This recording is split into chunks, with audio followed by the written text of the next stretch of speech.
L'infarctus du myocarde, IDM, en France. Chiffre clé. L'infarctus du myocarde, ou crise cardiaque, est la nécrose d'une partie du muscle cardiaque, causée par l'obstruction d'une artère coronaire. C'est une urgence vitale où la rapidité de la prise en charge est essentielle. Fréquence et enjeux de santé publique. Les maladies cardiovasculaires ischémiques, CPI, dont l'IDM est la forme la plus grave, représentent un fardeau important en France. Hospitalisation. Chaque année, plus de 240 000 personnes sont hospitalisées pour des cardiopathies ischémiques, chiffre 2022. Prévalence.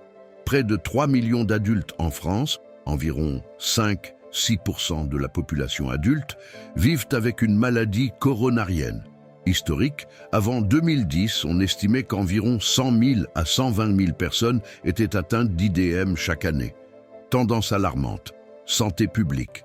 France a noté une augmentation du taux de femmes âgées de 45 à 65 ans hospitalisées pour syndrome coronarien aigu, SCA. Entre 2008 et 2014, souvent lié à l'accroissement des facteurs de risque comme le tabagisme ou l'obésité. Mortalité. Malgré les progrès thérapeutiques, l'IDM et les CPI restent une cause majeure de décès. Nombre de décès.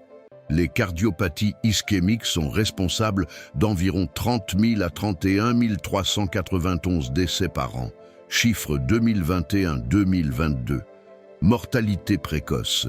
Plus de la moitié des décès par CPI, soit 54,1%, surviennent en milieu extra-hospitalier, hors de l'hôpital. Cela souligne l'importance vitale d'appeler immédiatement le SAMU 15. Mortalité à 1 an. La mortalité toute cause confondue, 1 an après l'hospitalisation initiale, est de 9,3% pour l'ensemble des CPI. Ce taux monte à 15,9% après un syndrome coronarien aigu avec sus-décalage du segment ST, la forme d'IDM la plus grave. Recommandation de prise en charge, HAS. La Haute Autorité de Santé, HAS, insiste sur la réduction des délais pour améliorer le pronostic.